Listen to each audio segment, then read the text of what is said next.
Bueno, buenas tardes a todos y a todas. Veo muchas caras y muchos nombres amigos. Feliz día del amigo y de la amiga y del amigue para todos. Estábamos aguardando unos minutitos porque algunos de nuestros colegas no están pudiendo entrar, así que bueno, vamos a dar igual comienzo a la reunión y se irán incorporando despacito. Antes que nada, para los que no me conocen, les quería contar que soy la directora del Instituto de los Derechos de la Mujer del Colegio de Abogados de San Isidro.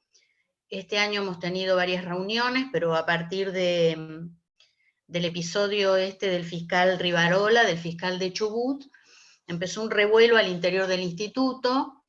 Me comuniqué con la doctora María Elena Barbagelata, a quien le doy la bienvenida, igual que a Vilma Biseglia y al doctor Eduardo Rosende por estar hoy con nosotros.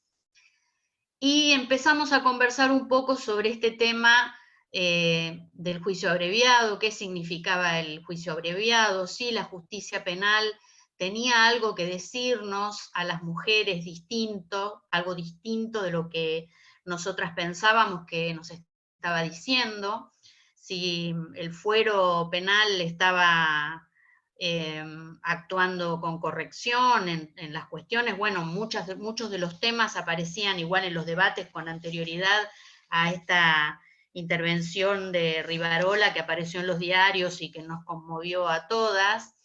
Y bueno, muy generosamente María Elena me conectó con Vilma, a quien yo conocía de algún encuentro, la recordaba de algún encuentro, y después en una charla muy interesante que tuve con Vilma, Vilma a su vez me conectó con el doctor Eduardo Rosende. O sea que esto fue algo así como una cadena afectuosa para estar hoy aquí hablando de este tema, no con la intención de que el tema se agote, sino con la intención de que el tema comience hoy y sigamos teniendo encuentros, porque encuentros con especialistas del derecho penal no son de lo más habituales. Les quiero contar que en el instituto nosotras nos preguntábamos, antes de que yo pudiera hablar con María Elena, a quién podíamos traer. Y habíamos armado una lista y bueno, lo que básicamente sentíamos era la profunda necesidad de hacer el encuentro. ¿Y por qué sentíamos esa necesidad? Porque de alguna manera no solo nos veíamos agraviadas por las palabras que había utilizado el fiscal de Chubut, sino porque ustedes saben que el garantismo, que es nosotras obviamente adherimos sustancialmente a los postulados del garantismo. Cuando nosotras pedíamos que se reprimieran o pedimos que se repriman con certeza todos los ilícitos penales en los cuales las mujeres están involucradas, hay un sector, por lo menos, que nos mira con los ojos, con unos anteojos en los cuales sentimos que nos dicen, bueno, entonces no son garantistas, ustedes son punitivistas. Por eso, para deshilachar esa madeja en la que estamos involucradas, es que armamos este encuentro. Y yo, antes de presentarla a María Elena, que va a ser quien va a hacer uso de la palabra en primer lugar, quiero leerles algo que creo que resume un poco la situación en la que nosotras nos encontramos. Son palabras de Ileana Arduino, que me parece que sintetizan muy brevemente y mucho mejor lo que yo acabo de decir.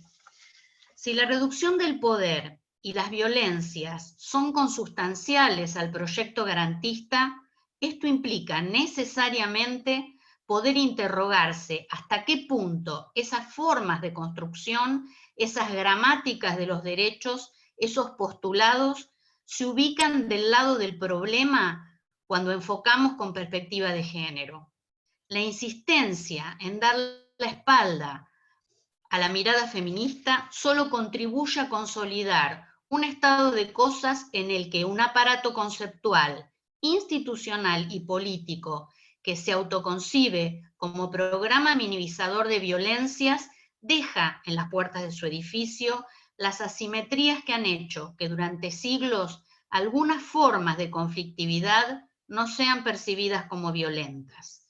Y eso es así, precisamente porque la naturalización del orden patriarcal de las cosas que conduce a que todavía con innegable frecuencia, cuando algunas formas de agresión logran ser colocadas en el campo de la disputa judicial, se insiste en rechazarlas con violencia interpretativa a fuerza de malversación del acumulado garantista.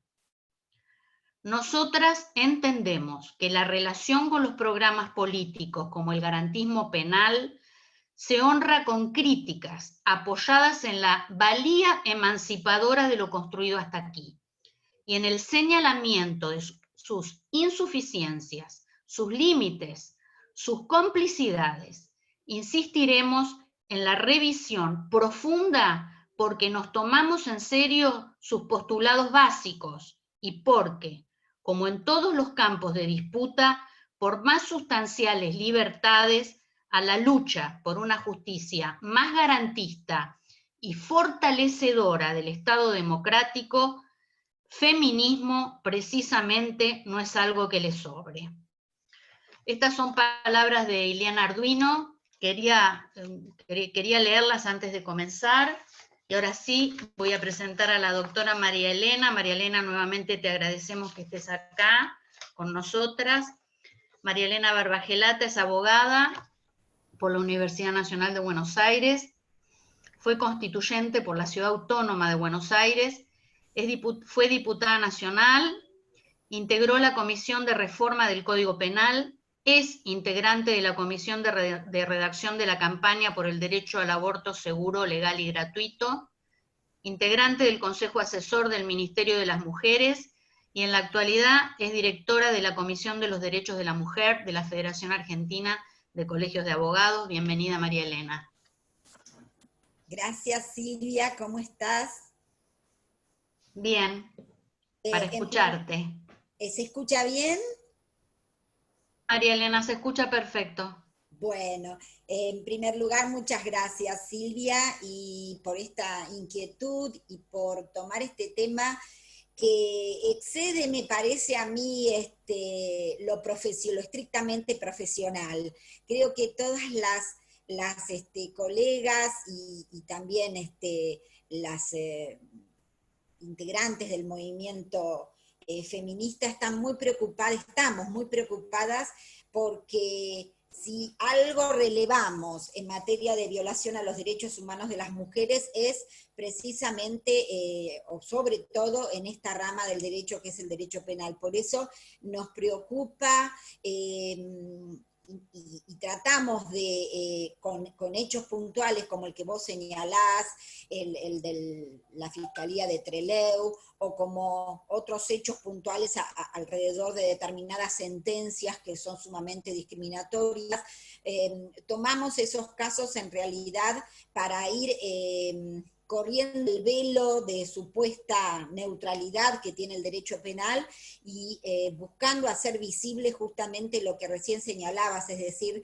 las limitaciones de ese derecho penal, pero no solo las limitaciones, sino también los fuertes estereotipos que tienen no solo las normas de derecho penal, de un código que además tiene casi 100 años, sino además su interpretación y su aplicación desde una mirada muy estereotipada, muy discriminatoria hacia las mujeres, y sobre todo cuando se trata de los temas de violencia contra la mujer. Por eso creo que es muy importante y que excede el ejercicio en sí del derecho penal. Atraviesa todo el enfoque de los derechos humanos de las mujeres, especialmente aquellas mujeres en situación de violencia, que es desde la violencia más extrema, como el femicidio, hasta la violencia, digamos, más instalada, que es la violencia en el ámbito intrafamiliar. Los números de la violencia contra la mujer son realmente pavorosos. No es un patrimonio de la Argentina, está en el mundo instalado este problema, pero diría que en nuestro país a lo largo y a lo ancho es cotidiano no solo los femicidios, sino también la magnitud de los llamados y las denuncias por violencia contra la mujer. El tema es cómo se resuelve desde un enfoque del derecho penal, si es que se resuelve, este tema. Yo diría, la primera pregunta es cómo se aborda este tema y qué desafíos tiene, que es el título de esta charla, ¿no? ¿Qué desafíos se presentan al derecho penal? En primer lugar, quería señalar que el primer desafío es reconocer desde el derecho penal que la violencia contra la mujer es una forma de discriminación. Creo que el avance hacia el abordaje de la violencia contra la mujer como una forma de discriminación ha cambiado la mirada del derecho en general, ha enfocado desde un punto de vista de los derechos humanos y con la aplicación constante de los convenios y tratados de derechos humanos a nivel mundial y a nivel regional interamericanos. Esto ha dado un nuevo paraguas legal para abordar realmente con una mirada no solo de un problema privado, sino de un problema realmente atinente a la discriminación de la mujer y que sale del ámbito privado y empieza a abordarse desde el ámbito público. El derecho penal era absolutamente refractario a tomar las cuestiones de violencia contra la mujer porque consideró siempre que era un ámbito privado. También el derecho civil, pero yo creo que el derecho civil se fue ayornando mucho más rápido que el derecho penal. Incluso hasta el propio derecho laboral todavía es bastante refractario a abordar el problema de la violencia contra la mujer como un tema de cuestión pública, no solo de cuestión privada. Y esto va a permear todas las consideraciones del propio proceso penal hacia el tratamiento del tema de la violencia contra la mujer. Quería resaltar que este desafío de tomar la cuestión de la violencia contra la mujer desde el ámbito privado y pasar al ámbito público también conlleva a modificar el tratamiento que le da el Estado al pasar a ser responsable del abordaje de esa cuestión, que no deja en manos de las partes y de la mujer la solución del problema, sino que asume un rol, o que debe asumir un rol institucional mucho más fuerte, y que esto marcan también los tratados internacionales y la propia legislación interna de nuestro país. Y quiero señalar el desafío que esto implica en la mirada de la debida diligencia. Actuar con debida diligencia, este es un mandato que ya viene de larga data en este derecho internacional de los derechos humanos, pero en particular expresado y recogido por la Convención de Belén do Pará como uno de los elementos más centrales para abordar desde la legislación la violencia contra la mujer en todos los ámbitos. Esta Convención de Belén do Pará es la que marca en su artículo 7 el deber del Estado de actuar con debida diligencia, y eso pone en cuestión también a las respuestas que el derecho penal puede dar frente a una situación de violencia contra la mujer y a la denuncia que la mujer lleva ante los operadores del derecho. Actuar con debida diligencia significa cuestionar qué hace el Estado en materia de prevención, qué hace en materia de protección, qué hace en materia de investigación, de sanción y de reparación. Lo primero es pensar en la legislación, si tenemos una legislación adecuada. Yo creo que la legislación ha dado pasos importantísimos desde la recuperación de la democracia. Hoy hacía mención a un código que tiene 100 años, pero la verdad que ha habido avances importantísimos desde la derogación del adulterio hasta la transformación de los delitos contra la integridad sexual de la mujer, que eran llamados los famosos delitos contra la honestidad. No obstante, toda esa cultura, digamos, está arraigada, ¿no? Está arraigada en la legislación, está arraigada en la interpretación y la aplicación de las normas. Por eso muchas veces lo que se investiga no es el hecho en sí, sino la conducta sexual, la supuesta honestidad de la víctima, y esto lo vemos y lo seguimos viendo en las sentencias que dictan los tribunales penales. Pero digamos que ha habido un enorme avance en estos años.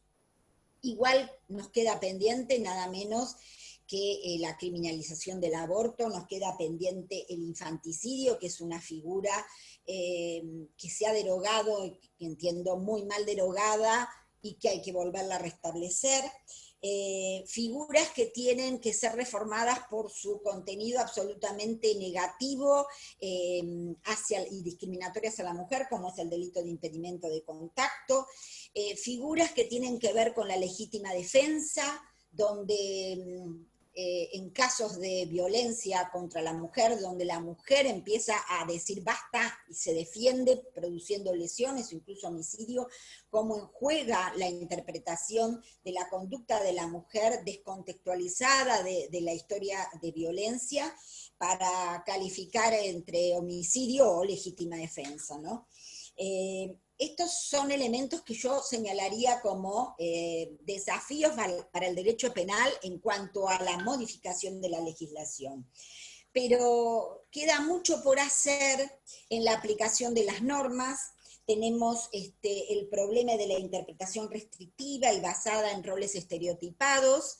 El propio caso Fall, yo diría emblemático en esta materia, como el caso Fall, que es el caso donde la mujer violada decide interrumpir su embarazo y se discutió durante 90 años y esto estaba contemplado como una causal de aborto no punible en el Código Penal, o si por el contrario se limitaba a la mujer con discapacidad.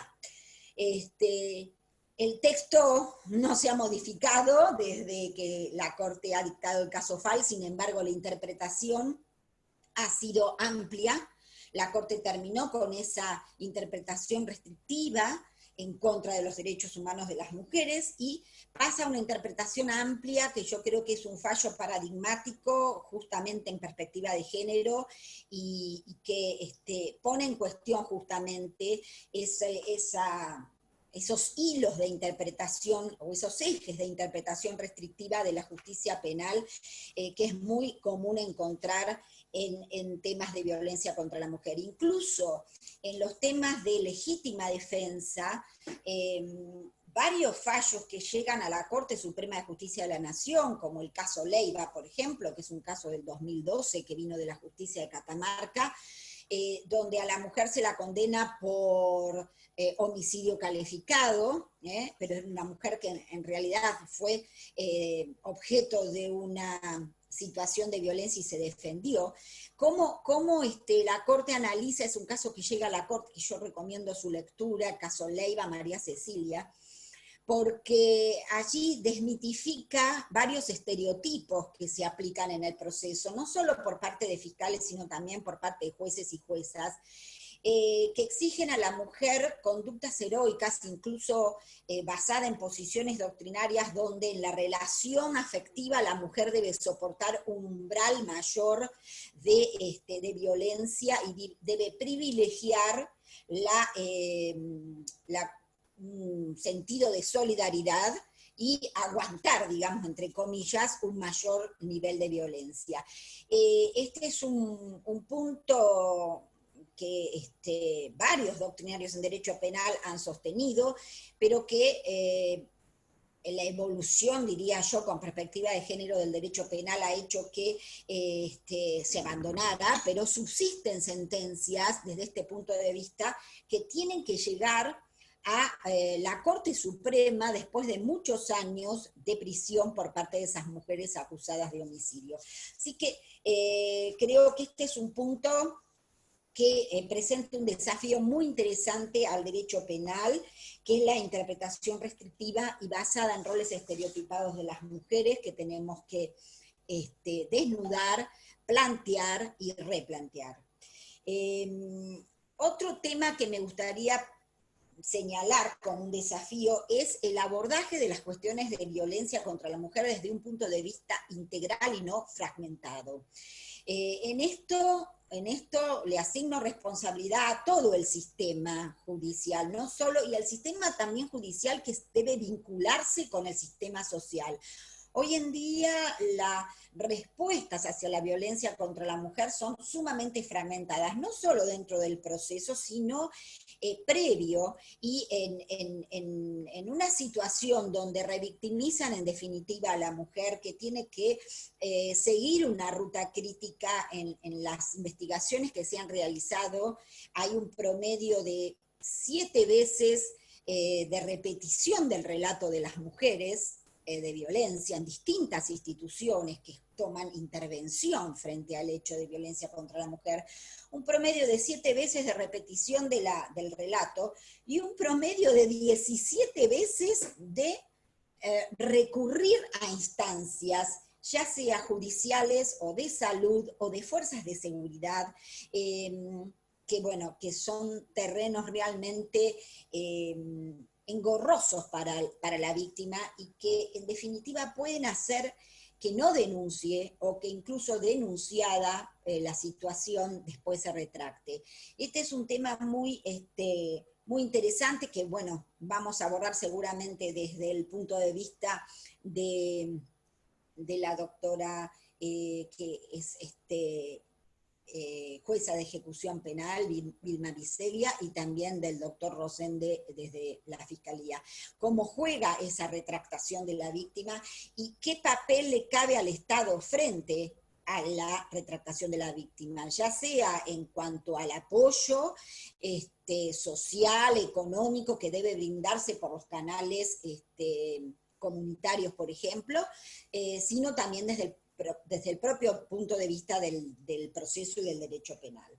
Yo quería señalar en esto que este no es un desafío nuevo. La cuestión del consentimiento se ha puesto ahora en agenda muy fuertemente con la cuestión de Chubut, pero la verdad que la cuestión del consentimiento es un tema que nos preocupa porque sabemos que las denuncias por cuestiones vinculadas a violencia contra la mujer y a delitos contra la integridad sexual son las que menos se exteriorizan.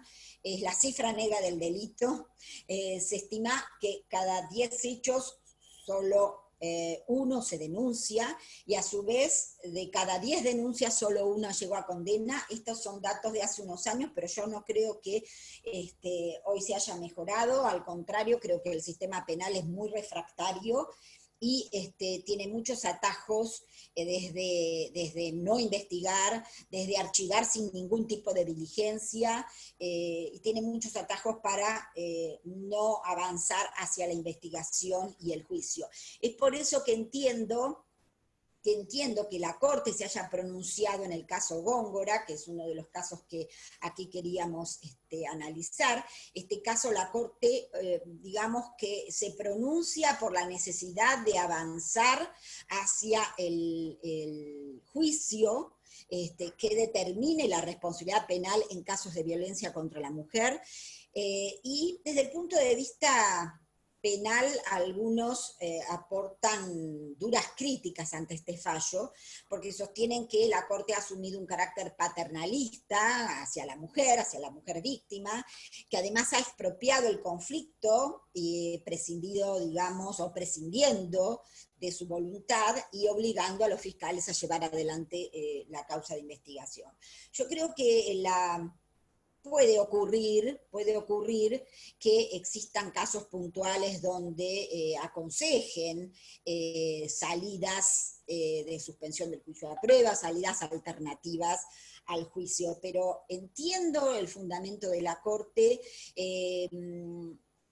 como una señal frente al juicio penal, a los fiscales y a los jueces, en el sentido de evitar atajos que en definitiva hagan que estos casos no lleguen a juicio, que es la realidad histórica de estas situaciones. Por eso me parece interesante las directivas que se han dado, por ejemplo, en el caso Opus contra Turquía, es un caso que ha llegado al Tribunal Europeo de Derechos Humanos, donde el Tribunal Europeo empieza a analizar pautas concretas que se deben verificar en el caso concreto para saber cuál puede ser la mejor resolución. Lo que no puede ser es automático. Es decir, minimizando la cuestión del riesgo en violencia, minimizando las situaciones de violencia, que esto es lo que también ha impregnado históricamente estos juicios. Entonces, me parece que el caso Góngora es un llamado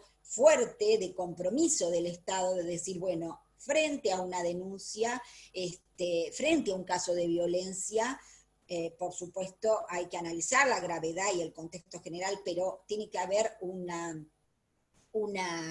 digamos, un compromiso de llevar adelante en principio el juicio y llegar a determinar la responsabilidad penal del agresor. Quiero señalar también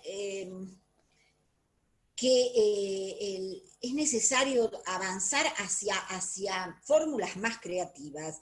Nosotros tenemos distintas experiencias en el país que no hemos logrado abordar todavía, o que se han frustrado incluso. Una experiencia que se ha frustrado y que era muy positiva, justamente para la investigación de los casos de violencia contra la mujer, era la Fiscalía Especializada que se creó en el 2002 en la ciudad de Mar del Plata. Fíjense las características que tenía esta fiscalía. Era una entidad, digamos, que como fiscalía actuaba directamente con el Hospital Intersonar de Mar del Plata para que las víctimas no sean revictimizadas y directamente se las atendía en un consultorio específico en el Hospital de Mar del Plata. La fiscal había logrado atravesar esa falta de denuncias porque las víctimas empezaron a tener mayor confianza en la fiscalía y quintuplicaron en un mes, fueron quintuplicando las denuncias. Esta fiscalía, al ser tan, digamos, activa en la búsqueda de pruebas y en la preservación de las pruebas que se pierden en las primeras horas de los delitos, por ejemplo, contra la integridad sexual, comenzó a tener muchos más elementos probatorios para llevar adelante los juicios. Y asombrosamente, después de 1 año y medio, esta fiscalía es cerrada y se disuelve. Los fiscales, la fiscal pasa a ser una fiscal común, ya no especializada, y todo el equipo que había conformado se disuelve. Yo siempre traigo este ejemplo porque me parece que hay enormes contradicciones entre lo que se declama y lo que se hace. Cuando encontramos algún elemento realmente muy positivo, vemos cómo operan también los retrocesos en esta materia. Así que yo creo que esto hay que marcarlo, así como hay que marcar iniciativas que hay que seguir a ver cómo se desarrollan, porque en Jujuy se están haciendo juzgados con competencia civil y penal, que puede ser una alternativa también muy interesante de abordaje. En Córdoba se ha creado un polo que reúne todas las entidades vinculadas a violencia contra la mujer, incluso el juzgado civil y penal, pero también reúne a las defensorías, a las fiscalías y a ámbitos que tienen que ver con la atención a la víctima. O sea que creo que estos desafíos pueden ser abordados si hay una voluntad realmente de cambio, y en esto tenemos que ser como abogadas y abogados muy observadores de esta evolución, porque si no, en vez de, los cambios son muy lentos y en vez de avanzar a veces terminamos retrocediendo. Bueno, no quiero robar más tiempo porque me gustaría que también analicen ya estás con el tiempo, María Elena. Por eso, que quienes están en el proceso y quienes están en la ejecución de la pena, y después en todo caso aportamos más elementos.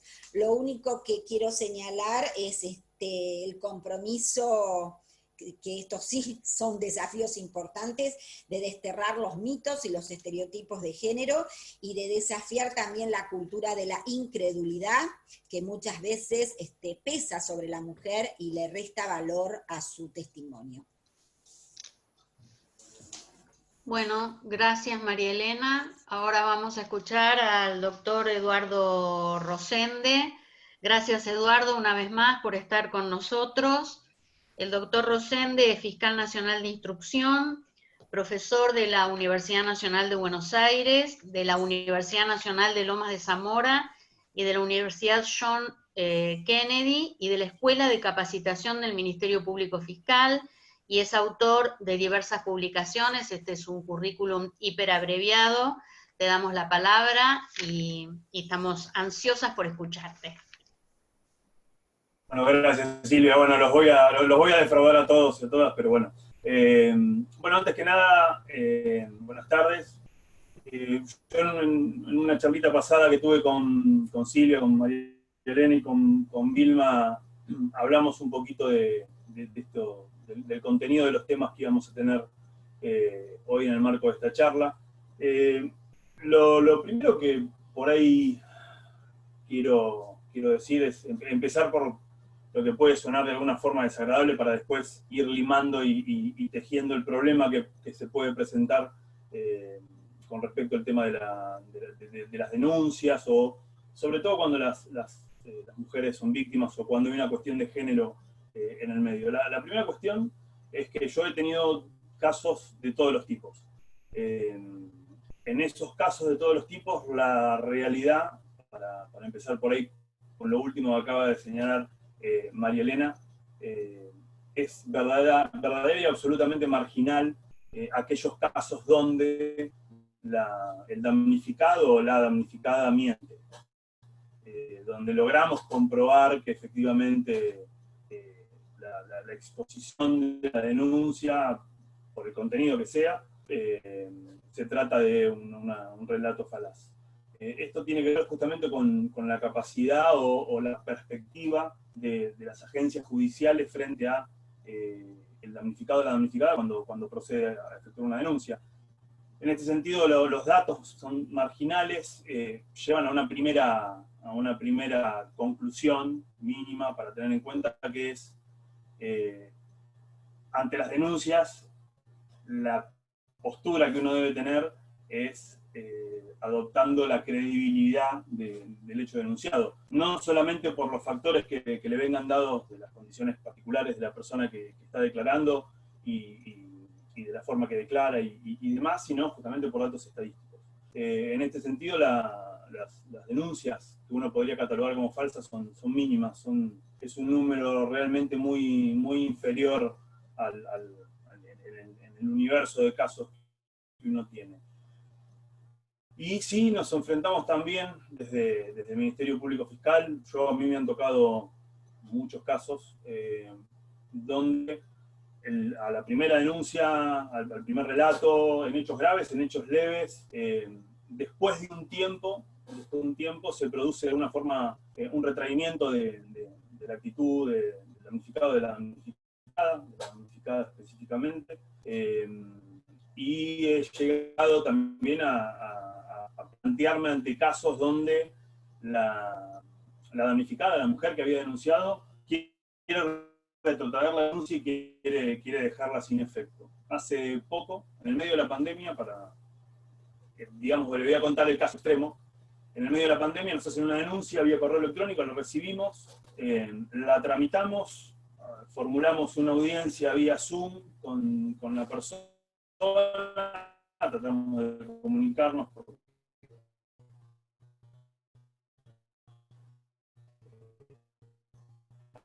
aparentemente había una relación de concubinato. Hablamos con Eduardo, se va totalmente la voz. No sé si nos estás escuchando, Eduardo. Me dio un cartel de conexión estable. Ahora sí. ¿Sabés qué? Se descongeló la imagen, entonces desde el correo electrónico ya no escuchamos nada más. Bueno, retomo a partir de ahí. Sí. A través del correo electrónico gestionamos una audiencia vía Zoom. A la audiencia, en el marco de la audiencia vía Zoom, la mujer directamente busca retractar del hecho. Entonces, bueno, le decimos que el fiscal necesitaba atender un poco más en profundidad el caso, y a la semana, nosotros ya teníamos guardias mínimas de una persona en la fiscalía por día. Aparece la mujer golpeando la mesa de entradas, junto con supuestamente el agresor. Cuando la empleada, que justo era la persona de causa, ve esa situación, bueno, llama y me dice, mirá, tengo este problema, tengo la damnificada de la causa de la que habíamos hablado hace 1 o 2 días, que está acá pidiendo retractarse, y me parece que atrás está esta persona. Entonces, ahí lo que hicimos, uno de estos casos es realmente complejo, tratar de avanzar, porque además era claro el caso donde a la mujer se la estaba de alguna forma obligando a retrotraer su relato. Entonces lo que hicimos por mi parte de la Fiscalía es tratar de darle un refuerzo o un ímpetu ajeno a la voluntad de la mujer, prescindiendo en este sentido en el momento de su consentimiento o capacidad para retractarse, y lo que hicimos fue notificarlo a esta persona de la existencia de la causa, y encomendarlo que vaya a la Defensoría, y en el mismo momento darle un oficio a la mujer para que vaya a la Oficina de Violencia Doméstica, porque no había ido, la denuncia había sido por comisaría, y nos comunicamos con la Oficina de Violencia Doméstica para comentarle el caso y comentarle la gravedad del caso en cuanto a cómo había venido la mujer a la mesa de entrada de la Fiscalía, que si bien no estaba de ninguna forma con síntomas de nerviosismo ni nada por el estilo, pero sí había estado supuestamente el agresor en ese contexto. Bueno, esto dio origen a la intervención no solamente de la Oficina de Violencia Doméstica, sino de la DOIC, que generó de alguna forma un refuerzo en la posición de la mujer, y bueno, después volvimos a tener otro Zoom y a reforzar la audiencia inicial, y esto terminó con una exclusión del hogar vía juzgado y demás. Pero es complicado, es complicado la posición a veces que uno tiene que tomar, y siempre obviamente la tiene que tener resguardando a quien en este caso es víctima, y siempre partiendo de la postura de creer el relato que se le está mencionando. En este sentido hay 2 puntos que por ahí a mí me resultan más importantes tocar, en base a lo que también dijo María Elena, y cuál era el objetivo de esto. Uno es el juicio abreviado. Yo, para desmitificar un poco el tema del juicio abreviado, sin entrar en relación con, bueno, el caso que comentaron del fiscal del Sur, porque en estos temas, sobre todo en estos momentos, hay que cuidar mucho el elemento discursivo que uno tiene, porque tal vez palabras que nos resulten o nos parezcan neutras pueden resultar agresivas, y a veces, lamentablemente, por las edades, por lo menos que tengo yo y eso, hemos crecido en un ambiente donde el movimiento feminista y donde los avances de las mujeres son o pertenecen, por lo menos en mi franja etaria, a los últimos momentos. Más allá de que yo me haya criado con mi madre como hijo único y como madre soltera, con lo cual tengo toda una carga emotiva en ese sentido, pero lo cierto es que el juicio abreviado en perspectiva de género, y teniendo a la mujer como posible damnificada, por lo menos en mi caso, yo lo aplico como una herramienta más, como lo aplico en todos los restantes casos. Es decir, no le asigno al juicio abreviado una connotación de peyorativa o negativa o positiva respecto de la situación de la mujer con respecto al caso. ¿Por qué? Porque desde mi perspectiva, yo como fiscal de instrucción no voy a juicio. Esto es algo que es importante entender. Uno a veces lo que puede percibir del juicio abreviado es que es como un mecanismo para tratar de evitar el juicio, donde uno, bueno, puede de alguna forma disminuir un poco la contención punitiva, la reacción punitiva, y decir, bueno, en vez de, este es un caso que por ahí merecerían 5 años de pena de prisión, yo le ofrezco 3 en condena condicional, digo un caso muy extremo, le ofrezco 3 en condena condicional, para de esta forma sé que me va a aceptar la condena, no voy a tener que ir a juicio, no voy a tener que probar el hecho, y de esa forma negocio una especie de juicio rápido para no afrontar lo que corresponde a un juicio real y concreto con toda la producción de la prueba.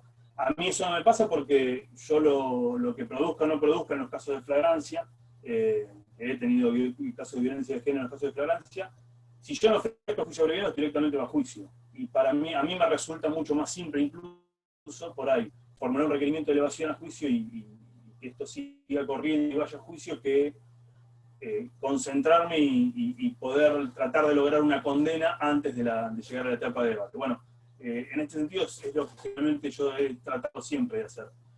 Porque me ha pasado donde, por ejemplo, considero que una pena para el acontecimiento de 3 años de prisión está bien, ofrezco 2 años y 6 meses, 2 años y 7 meses, explicándole obviamente siempre con la damnificada apoyando, ¿no?, esta decisión, apoyando en conjunto, o sea, consultándole, explicándole las consecuencias de ir a juicio, de alguna forma cerrar esto en el marco de juicio abreviado. Generalmente los damnificados que tuve en casos de violencia de género, en casos de no violencia de género, han estado de acuerdo con la postura y el ofrecimiento que yo tenía para hacer al imputado. Pero la idea entonces es evitar, ¿no?, que esto pase a una instancia posterior, porque, como dice el dicho, pájaro en mano. Hay veces, y me ha pasado, que la propuesta que yo tenía de pena, que me parecía razonable, cuando después esto va a juicio me entero que en juicio le dan una pena muy inferior a la que yo me había parecido como mínimamente racional. Por ejemplo, un robo con moradores, la violación de domicilio, la pena mínima es 6 meses. Entonces, en la construcción de la respuesta punitiva, yo lo que propuse en ese caso es, bueno, no puedo dar menos de 6 meses, más la sumatoria de los acontecimientos, esto tendría que ser 1 año. Y después me entero que en el marco de un juicio abreviado, que se terminó haciendo en el marco de un tribunal oral, le dieron 3 meses de prisión. Entonces, uno a veces tiene que entender que el juicio abreviado, como está hoy establecido en el Código Procesal Penal, en el artículo 421 bis, puede generar consecuencias o de alguna forma críticas que son perfectamente válidas y que no escapan por ahí al quehacer de ciertos tribunales, de ciertas agencias judiciales que lo utilizan para de alguna forma reducir su carga de trabajo.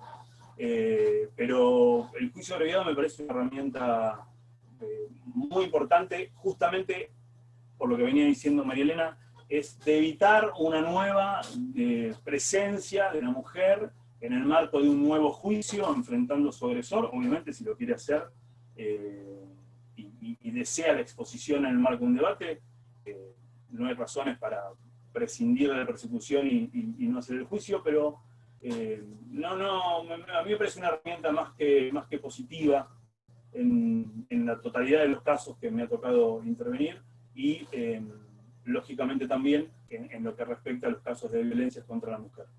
Violencia contra la mujer que, y esto sí es algo que me toca en carne propia, y tengo la experiencia de prácticamente 18 años en el Ministerio Público Fiscal. Yo coincido con María Elena en que por ahí no se ha logrado todo lo que uno busca que se logre, pero coincido con María Elena en que se ha avanzado muchísimo. Se ha avanzado muchísimo, por lo menos en lo que respecta al Ministerio Público Fiscal de la Nación. Además de la DOVIC, hoy tienen una unidad fiscal especializada en estos temas, que nos brinda asesoría e información, y además está siempre a disposición de lo que las distintas fiscalías necesiten en los casos concretos, con lo cual yo en algún momento le conté a Silvia Lima que yo me acuerdo que una de las primeras causas que tuve como auxiliar administrativo de una Fiscalía Nacional de Instrucción en el ámbito de la capital fue un caso de violación en una fiscalía donde prácticamente lo tomé yo la declaración en el despacho del fiscal. Fue verdaderamente, la verdad, que una situación compleja, porque bueno, yo en ese sentido no tenía experiencia ni capacitación en el manejo o en la toma de una declaración en un caso de violación a una mujer. Y eso pasó en el año 2004. Y la visión que hoy veo es que hay mucha más capacitación en todos los empleados del Ministerio Público Fiscal. Esto no lo digo por una cuestión de compromiso, sino porque considero que es así. Todos los chicos y chicas que trabajan conmigo en las dos fiscalías han hecho de cursos de capacitación en cuestiones de violencia de género, que les sirven obviamente para tomar una declaración testimonial o para tomar una declaración y ampliar una declaración de mujer. Y la perspectiva y la situación de una mujer abusada sexualmente en el año 2004, creo que ha mejorado mucho en lo que es un hecho perpetrado en estos momentos, y con toda la capacitación que tiene, por ejemplo, el Ministerio Público Fiscal a través de distintas unidades y oficinas, sumado a la Oficina de Violencia Doméstica de la Corte Suprema, que tendrá también sus falencias, tiene siempre también sus errores, pero los informes que hacen, que tiene que ver con esto de la persecución, a nosotros nos sirven mucho, porque yo tengo el respaldo de si tengo un caso de la Oficina de Violencia Doméstica me ha dado un riesgo alto, yo ahí puedo prescindir, por lo menos momentáneamente, para no tener que someterme de alguna forma a una decisión que podría estar de algún modo forzada por alguien externo a la mujer para retrotraer la denuncia que acaba de realizar. Entonces esto me permite seguir avanzando hacia la elevación a juicio o entrar en lo que sería la etapa final con las perspectivas de una suspensión del proceso de prueba, en el caso de que esto opere. En los casos de suspensión del proceso de prueba, por lo menos desde mi perspectiva, siempre hemos aplicado Góngora. Hay algunos fallos de tribunales intermedios donde lo que solicitan es que no sea... se me acaba de... Bueno, no sé si me siguen escuchando porque alguien está compartiendo pantalla. Sí, algo pasó acá. Te estamos escuchando, ya tenés apenas un minuto, Eduardo. Bueno, perfecto. Entonces, redondeo. El fallo Góngora, que obviamente lo que busca es el avance hacia el juicio, evitando de alguna forma la minimización de ciertos conflictos que tiene la mujer como damnificada.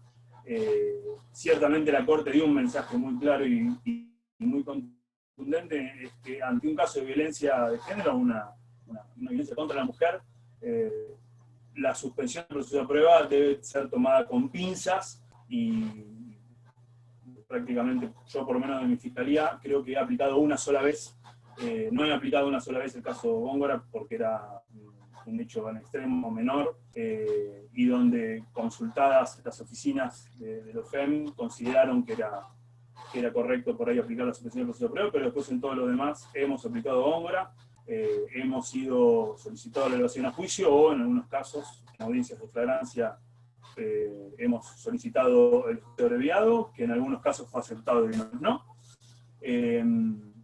Y en este sentido, otra diferencia muy importante es que en materia de lo que es el objetivo del fallo Góngora, la suspensión del proceso de prueba no es lo mismo en esta materia que el juicio abreviado, porque en el juicio abreviado una cuestión fundamental es que hay asunción de responsabilidad por parte del imputado y hay una condena, y hay una respuesta no solamente punitiva, sino también de recuerdo de la damnificada, con todo lo que ello conlleva, mientras que, obviamente, en la suspensión del proceso de prueba eso no existe. Entonces, básicamente, obviamente el tema es para tratarlo en profundidad con puntos específicos y sistemáticos de cada cuestión, pero en líneas generales, yo lo que observo y lo que me permito decir es una sensación de relativo o buen optimismo en cuanto a, por lo menos en lo que respecta a mi función y en lo que sé que muchas fiscalas y muchos fiscales con los cuales comparto trabajo y diálogos consideran y avanzan y de alguna forma tienden a la protección de la mujer y al avance de la causa en condiciones que por ahí en otras épocas sí hubieran sido de alguna forma frenadas o obstruidas por las propias agencias del Poder Judicial o del Ministerio Público Fiscal. Yo creo que hoy eso se ha aceitado bastante y, salvo casos excepcionales y cuestiones que sí tienen que ser siempre corregidas, en la generalidad de los casos hay un avance, hay un desarrollo a avanzar en el expediente hacia el debate y hacia la sanción del hecho, por más que sea leve o grave, porque se te va la voz, Eduardo. Se corta, se corta. Tal vez ante la denuncia se corta.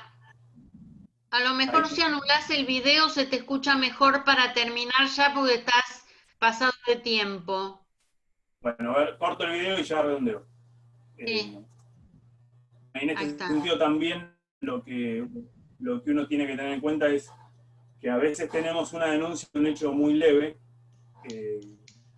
y en realidad uno dice, bueno, es un hecho leve. Ese hecho leve puede ser el primer hecho de una concatenación de acontecimientos que después terminen en algo grave.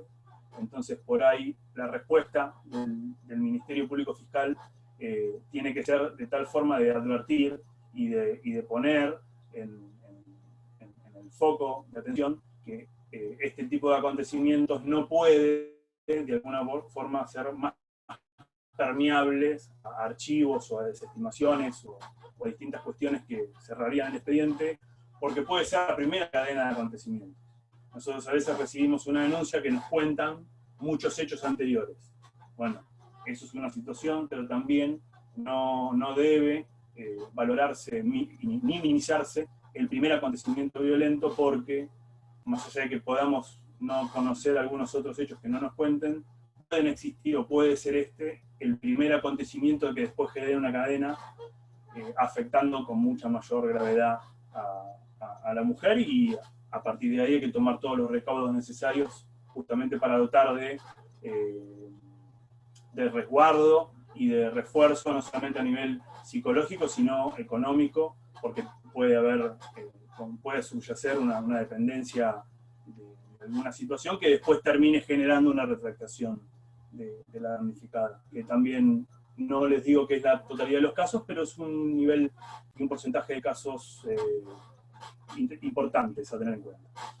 Bueno, perdón por los cortes de voz. Bueno, no, está bien, gracias. Le vamos a dar, se cortó bastante, lamentablemente, le vamos a dar la palabra ahora a la doctora Biseglia, Vilma Biseglia, es jueza nacional de ejecución penal, docente de la Universidad de Buenos Aires y de la Universidad Nacional de Lomas de Zamora, licenciada en tratamiento penitenciario y tiene posgrados en especialización en criminología por la Universidad de Salamanca, en Derecho Penal Económico por la Universidad de Castilla-La Mancha y en Derecho Penal y Criminología por la Universidad Nacional de Buenos Aires. Adelante, Vilma, tenés que activar el micrófono. Bueno, ¿qué tal? Buenas noches a todos, porque ya es bastante tarde. Yo voy a hablar sobre la última parte del proceso, que es la ejecución de la pena. Algunos de los principios generales, digamos, que más o menos enunció Eduardo en su presentación anterior y que María Elena en la introducción, se aplican en esta etapa del proceso de ejecución, o sea, todo lo que tiene que ver con la inmediación, es verdaderamente importante, digamos, el principio más importante que nosotros tenemos en la ejecución penal es el de la resocialización. Este principio, digamos, es la razón de ser de la ejecución de la pena en la modernidad, ¿no es cierto? Antes la privación de la libertad obedecía a otras necesidades que podían ser, ir en galera, como decían en Italia, y ser sometidos a trabajos exhaustivos como esclavos. No es esa la razón de ser de hoy de la prisionalización, y eso a nosotros, por supuesto, nos encuadra, digamos, en nuestro trabajo cotidiano. Desde 1955, con las reglas mínimas que hoy se llaman reglas Mandela, que fueron ayornadas y tal, nosotros tenemos claras directrices acerca de cómo debe ser la vida de las personas que se encuentran privadas de la libertad o se encuentran penadas inclusive. Y en todos los casos, lo que se plantea es que no puede haber una porosidad temporal, o sea, ese tránsito, digamos, en la privación de la libertad tiene que servir para algo, y para empezar tiene que servir para la persona que se encuentra privada de la libertad. Ese es el primer mandato que tenemos. En el ámbito de la provincia de Buenos Aires, en la Ley de Ejecución Penal, la 12.543, el artículo 4 dice que el fin último de la ley es la adecuada inserción social de las personas que se encuentran privadas de libertad, y el artículo 5 habla del tratamiento como un medio, una forma de fortalecer la dignidad humana y el estímulo de actividades solidarias inherentes a su condición de ser social. Es decir, se hace una y otra vez hincapié acerca de la necesidad de que ese periodo que se transita privado de la libertad tenga una utilidad. Bueno, ¿por qué menciono yo esto? ¿Qué tiene que ver esto con la víctima? Bueno, digamos, este mandato resocializador hace que, bueno, las cárceles, como dice el artículo 18 de la Constitución, deben ser sanas y limpias, es decir, del sentido que no están hechas para el castigo, ¿se entiende? Sino justamente con esta orientación.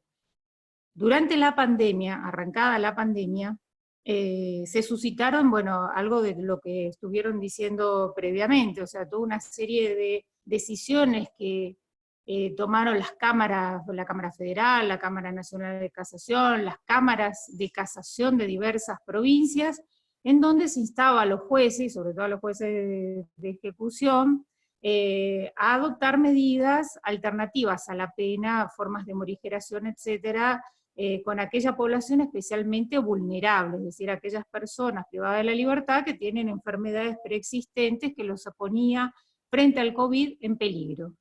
Y para eso se tomaban en cuenta ciertos parámetros, digamos, entre ellos, por ejemplo, que hubieran sido condenados por penas cortas, o estuvieran a punto de cumplir la pena, o estuvieran a punto de poder obtener algún beneficio, llamado beneficio, una libertad anticipada, etc. Bueno, en provincia de Buenos Aires, hago hincapié en provincia de Buenos Aires porque por el Colegio de San Isidro me parece que de especial interés. La Corte Provincial, después de un largo trayecto que tuvo un habeas corpus colectivo y que se inicia en Bahía Blanca, y al cual adhieren diversos departamentos, diversos defensores, diversos departamentos judiciales y tal, Casación había tomado una resolución, digamos, en el ámbito de un habeas corpus, cosa bien diferenciada de lo que pasó después con la Cámara Federal de Casación y con la Cámara Nacional de Casación, en donde no se tomaron resoluciones en el ámbito o en oportunidad de un habeas corpus colectivo, sino como en el marco de acuerdos, es decir, de resoluciones, de acordadas que sacan los miembros de cada uno de estos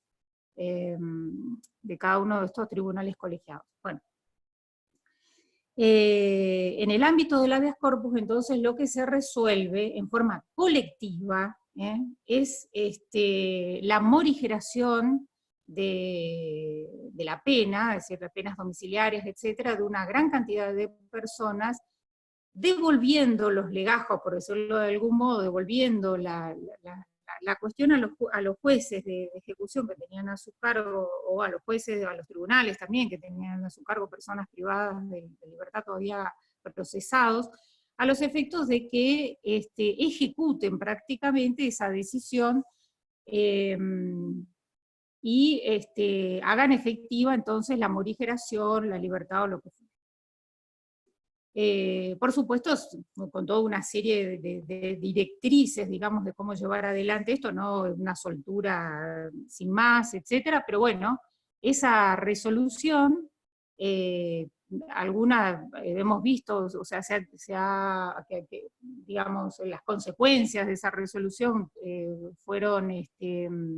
tuvieron relevancia mediática, varios de estos casos aparecieron después por la televisión, y los hemos visto y tal, la reacción de la gente, de la población, etcétera, ante decisiones como estas. Bueno, esta decisión, a requerimiento del fiscal de casación, fue revisada por la Corte. Y ahí viene la parte interesante, digamos, de lo que estamos hablando. La Corte reconoce, efectivamente, que existe una situación de vulnerabilidad en esta población, pero disiente, digamos, con el Tribunal de Casación en el sentido de que las resoluciones no pueden ser colectivas, sino que se deben adoptar caso por caso. Y uno de los elementos que tiene especialmente en cuenta tales efectos es justamente la víctima, porque lo que sostiene, y bueno, uno de los casos mediáticos justamente estaba relacionado con el domicilio de la víctima, es decir, la vecindad entre el domicilio del ofensor y el domicilio de la víctima, etc. Lo que plantea es que la víctima debe ser escuchada. Ahora, el problema en ese momento en que la Corte adopta esta resolución, es que la ley 27372, que es la ley que a nivel nacional establece los derechos de la víctima, no había sido incorporado dentro de la legislación provincial, o sea, la provincia de Buenos Aires no había concretamente adherido a la ley y no era operativa, por decirlo de algún modo, no era aplicable dentro del ámbito provincial. No obstante eso, y esa fue una de las quejas justamente del fiscal de casación, el fiscal de casación lo que plantea es que no se había cumplido con esta ley, no se había escuchado a las víctimas previamente y tal. La Corte dice que, bueno, que la ley no es aplicable, pero que existen una gran cantidad de disposiciones nacionales, internacionales, que obligan a nuestro país a tener especialmente en cuenta la situación de la víctima, entre ellas, por supuesto, a que la víctima pueda decir, pueda expresarse, y entonces ser escuchada. Dentro del ámbito, bueno, en síntesis, deja sin efecto, revoca varios puntos de esta resolución, y lo que plantea es que debe volver cada legajo, por decir así, de habeas corpus, digamos, que haya sido a cada juzgado, a los efectos de que sea evaluada caso por caso, sin cerrar, por supuesto, la posibilidad ni de la morigeración ni de la libertad anticipada, conforme las mismas pautas que se habían desarrollado por la casación provincial, pero requiriendo esta instancia de escucha previa, digamos, de escuchar a la víctima previamente. ¿Por qué? Porque de ese modo la Corte lo que dice es que hay que evaluar la situación de la víctima al momento de la decisión, y entre otros aspectos su relación con el domicilio constatado del condenado. Verificar entonces estándares de protección, su vulnerabilidad, y también de seguridad para ella y para la familia. Todo conforme al principio de indemnidad, la necesidad de prevención de intimidaciones, represalias o riesgos como consecuencias de su denuncia, bueno, que ya hemos escuchado previamente, el historial de vulnerabilidad, digamos, de la víctima, que bien lo mencionaba en su última parte Eduardo. Entonces, eso dentro de un ámbito colectivo. Fíjese qué interesante cómo este factor, digamos, de tener en cuenta a la víctima fue dirimente en esta resolución de la Corte Provincial. Ahora, ¿cómo es escuchar a la víctima? Vamos ahora entonces a la individualidad. Hay un fallo que se los pasé como para ser compartido, de la Cámara Nacional de Casación, lo criminal y correccional, que me parece muy interesante, que es el fallo Silva. En este fallo, en particular, el voto de Patricia Llerena, en donde yo voy a leer un par de párrafos nada más, donde dice, el caso es una probation requerida por la defensa, donde la fiscalía toma contacto con la víctima, se suscita una entrevista, se le inquiere, etcétera, tal, y la fiscalía avala la propuesta de probation, la propia víctima avala la propuesta de probation, y sin embargo no es homologado ese planteo por la jueza. Entonces, me parece muy interesante porque en este caso Patricia Llerena también se mete de lleno en el tema, así como lo hizo la auxiliar fiscal, y destaca esa situación respecto del auxiliar fiscal, y dice, es dable señalar que a través de las preguntas, ¿no?, que realiza la fiscalía, que le dirigió a la víctima en la oportunidad de esas entrevistas, la representante de los intereses de la sociedad se ha interiorizado directamente con los involucrados del conflicto, ha indagado sobre los pormenores de la relación, y luego de escuchar el relato directo de la damnificada ha concluido que esta resolución alternativa del conflicto, o sea, la probation, es la opción que mejor atiende las circunstancias de este caso. En otras palabras, se advierte que la víctima fue empoderada. Me encanta esa frase, la víctima fue empoderada.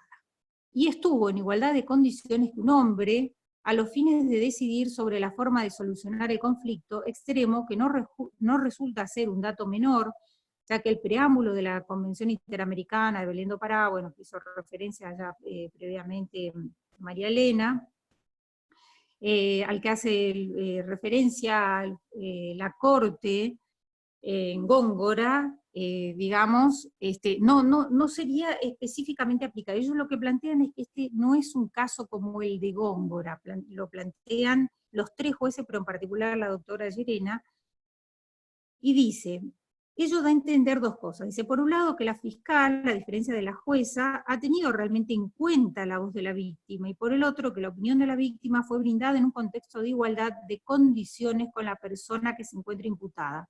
Por lo demás, no es ocioso destacar que ese marco de igualdad de condiciones fue correctamente generado por la Fiscalía, que lejos de intentar hacer depender del ejercicio de la acción pública la voluntad del sujeto damnificado, en rigor de verdad está empoderada a la damnificada, ha empoderado a la damnificada, instruyéndola en el proceso de resolución del conflicto, incluyéndola, perdón, en la resolución del conflicto.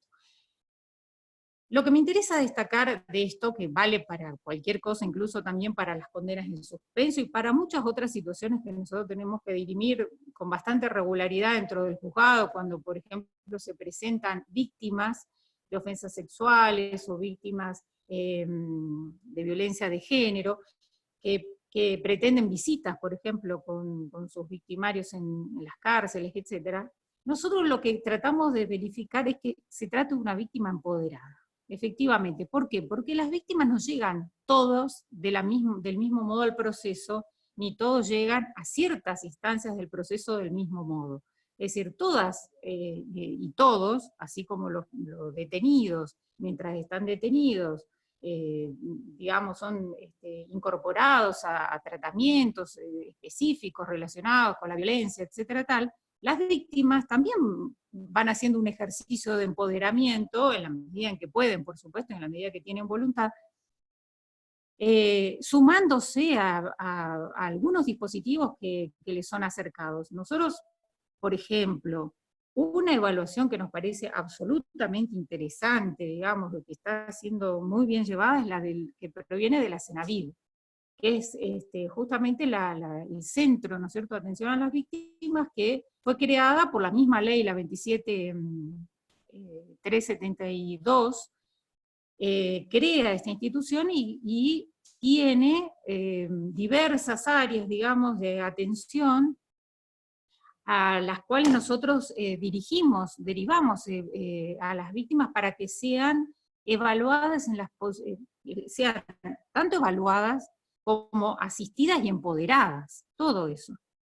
Y son ellos los que, o sea, las profesionales, son los profesionales que trabajan en ese ámbito, las que nos dan indicios acerca del nivel de empoderamiento en que se encuentra la víctima, cuál es el tránsito también, dónde se encuentra parada en esa emancipación, por decir así, de su victimario. La verdad que eso lo venimos trabajando muy bien. Por supuesto que la Oficina de Violencia Doméstica también ha contribuido y sigue contribuyendo, digamos, con sus informes de riesgo. Y en los casos que nosotros tenemos, digamos, de ciertos casos, de, por ejemplo, en las condenas en suspenso, donde una persona no es privada de la libertad, sino sometida durante el plazo de 2 o 3 años a reglas de conducta, entre ellas abstenerse de acercarse a quien ha sido víctima de lo que sea, no importa si es violencia de género, sexual, o no establecer ningún tipo de contacto, y a veces incluso quedan ahí también sus hijos incluidos. En esos casos, cualquier incumplimiento puede llegar a constituir también un delito, porque en ese sentido no hay unanimidad de criterios acerca de si el acercamiento, bueno, o sea, la infracción al mandato, digamos, judicial constituye no solamente eso, es decir, y trae como consecuencia eventualmente, en caso de reiteración, la revocación de la condicionalidad de la pena y el hecho de que sea entonces dirigido directamente al cumplimiento de una pena privativa de libertad, o si eso constituye un delito, o ambas cosas a la vez. En esos casos, obviamente la noticia viene de la mano de la víctima, generalmente viene de la mano de la víctima, a veces hasta de oficio, porque se genera en el ámbito público, etc. Nosotros le damos intervención a la Senadía y pedimos una especial participación, un acompañamiento, etc. Y se han logrado... bueno, yo he visto esa transformación, la verdad que yo he visto la transformación de esas mujeres que desde el momento en que llegan por primera vez al juzgado hasta el momento que son intervenidas en ese ámbito. El tema del consentimiento Vilma, te de quedan la... unos minutitos, unos Bueno, minutitos te quedan para que bueno, vayas perfecto, con esto redondeando. cierro. El tema del consentimiento de las mujeres, o el consentimiento, digamos, en este tipo de hechos, me parece que es sumamente relevante, sobre todo porque hubo una modificación dentro del Código Penal que permite la extinción de la acción por consentimiento, que por supuesto está referida a delitos en donde no exista cierta violencia, tal, pero bueno, muchos de los casos, digamos, en donde existe violencia de género, incluso en algunos casos abuso sexual, podría llegar a encuadrar, digamos, dentro de este supuesto. Y por el otro lado, el Código Procesal Federal nuevo también le da una participación a la víctima en estos casos de conciliación, con lo cual esto está a punto de activarse, por decirlo de algún modo. Es más, en algunos existe jurisprudencia que ha considerado activo, pese al que se encuentra suspendido el Código Procesal, y le ha dado una participación especial a la víctima. Puedo compartir fallos si les interesa. Es decir, que tiene su realce actual, el tema del consentimiento. Para cerrar, lo único que quiero decir es lo siguiente: los 5 juzgados de ejecución de Nación, somos 5 nada más, tenemos como práctica, primero, reclamar de los tribunales que han dictado una condena, o sea, impuesto unas reglas de conducta o lo que fuera, los datos de la víctima, y preguntarle si la víctima ha sido comunicada en los términos de la ley 27.372, es decir, si se le ha inquirido acerca de su deseo de hacer un seguimiento de la ejecución a los efectos de ser informada, escuchada, etcétera, antes de tomar cualquier resolución con relación al imputado o al condenado. Y en segundo lugar, que en los casos en que han manifestado efectivamente que sí, y en otros casos en que no han manifestado su voluntad, o se desconoce de su voluntad por ser el hecho anterior, o haber interpretado el tribunal que no era aplicable esta ley, no importa, le hemos hecho saber a las víctimas de los incidentes, digamos, que se encuentran pendientes de resolución. Si bien en la mayoría de los casos las víctimas no se demuestran interesadas, existen casos, sobre todo por supuesto los casos de violencia y tal, en donde son escuchadas y han participado previamente, digamos, a disponerse cualquier resolución. ¿Cuál es el objeto? Bueno, conocer por supuesto cuál es su situación frente a su ofensor, digamos, si digamos, durante todo ese periodo en que duró la ejecución, continuaron, digamos, ofensas o agresiones o amenazas, o se encuentra especialmente vulnerable frente a ese autor, o si además requiere medidas protectorias, para los cuales existe un menú bastante interesante de medidas protectorias, respecto a las cuales si quieren puedo hablar, pero más adelante o en la oportunidad en que se me ofrezca. Así que bueno, muchas gracias, y gracias por la convocatoria, además, que me olvidé de mencionarlo previamente. Bueno, gracias Vilma, y acá estaban preguntando, voy a tratar de ser breve porque no quiero tampoco abusar de la generosidad de los tres disertantes. María Elena, querían que repitas el fallo de la Corte Europea, pero acá creo que ya es Opus versus Turquía. ¿Está bien? No tenés micrófono, María Elena. Sí, sí, lo pasé por escrito. Ah, bueno, entonces eso ya estaría. El Tribunal Europeo de Derechos Humanos, que viene a ser como una especie de la Corte Interamericana, pero Tribunal Europeo. Ok, ok. Después hay una pregunta muy larga, a ver si pueden. Yo no sé, Eduardo me parece que se desconectó. Ya no lo veo más, Eduardo. Ah, ¿estás? Sí. Bueno, le leo a ustedes porque me parece que es bien específico, no sé si esto para algún comentario dice, entiendo los argumentos de Góngora, pero en un sistema adversarial donde se da preponderancia a la participación de la víctima y donde la fiscal puede disponer de la acción pública penal en casos expresamente contemplados, si bien, por ejemplo, en el Código Procesal Federal se prohíbe aquella posibilidad en casos de violencia doméstica, pero a no concederse la SJP, cuando la víctima está de acuerdo, ¿no estaríamos violando el derecho a ser oída? Es decir, la pregunta o el comentario / pregunta dice, es decir, espérenme un poquito porque se me fue y quiero ser bien fiel a lo que dice la pregunta, el comentario. Lo que pasa que vieron el sistema. Sí, Yo la pregunta en ese momento la leí, creo que si querés ¿La estás viendo, Eduardo, la pregunta? No, pero la había leído antes y había comprendido Ah, lo bueno. que... bueno, la respondo bien rápido. Yo les compartí, creo que en el material les mandé 2 diapositivas de lo que sería el nuevo código, la ley 27063, en cuanto a las salidas alternativas y las distintas fases que tiene el nuevo código procesal, que sí, lógicamente es adversarial. La primera perspectiva que a mí me parece importante señalar es, hay cuestiones generales de la ley, ¿sí?, que permiten la utilización de ciertas herramientas y el reacondicionamiento del proceso y la relación entre las partes, pero que en esas herramientas generales no podemos perder de vista de que en realidad lo que termina siempre estando en juego es la interpretación que hacen los actores del proceso,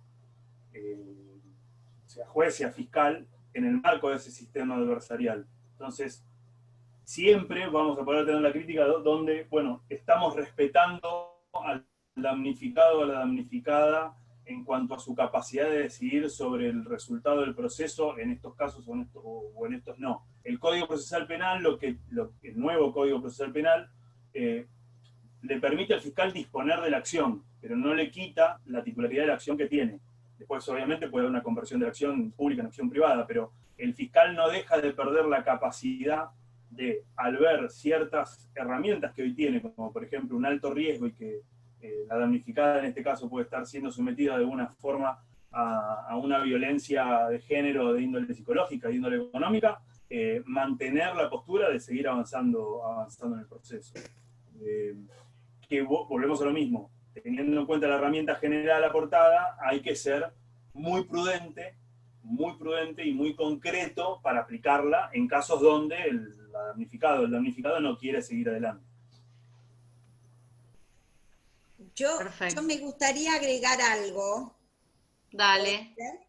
No, sí, algo dale. muy breve, algo pero para información, porque me parece interesante recomendar la lectura de unas guías que ha elaborado el Ministerio Público Fiscal, que es una guía para los fiscales, para la actuación de los fiscales ante situaciones de violencia doméstica contra la mujer, y también otra guía que es para casos de la violencia extrema del femicidio.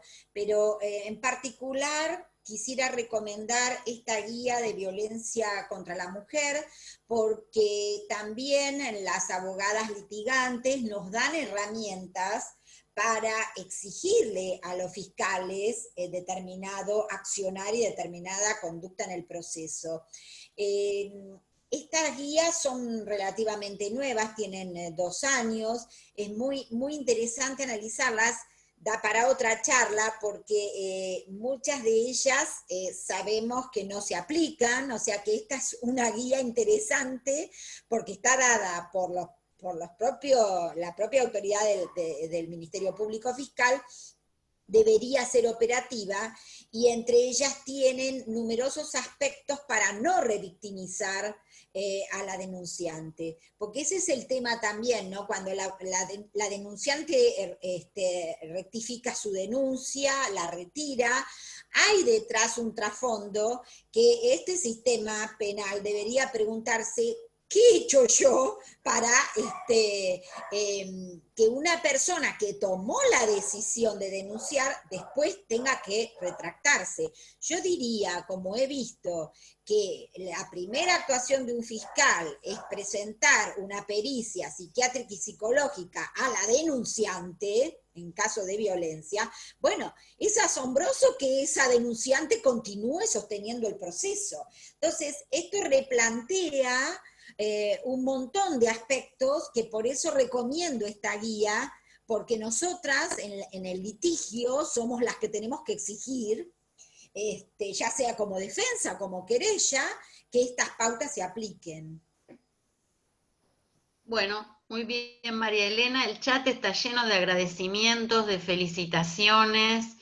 La verdad, tres personas, 3 brillantes expositores, 2 muy jóvenes, lo cual me alegra muchísimo, porque así como las personas de mi edad, de la edad de María Elena, tuvimos quienes nos precedieron y están con nosotras, las que dieron el puntapié inicial en la lucha de las mujeres, ver que la gente joven toma la posta, se interesa por estos temas y está en el campo de batalla, porque todavía realmente estamos en el campo de batalla, es muy alentador.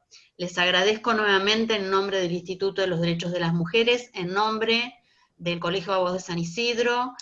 Esperemos que quieran volver a estar con nosotros en algún momento y poder compartir con ustedes un café y algunos sanguchitos, como les decía al principio.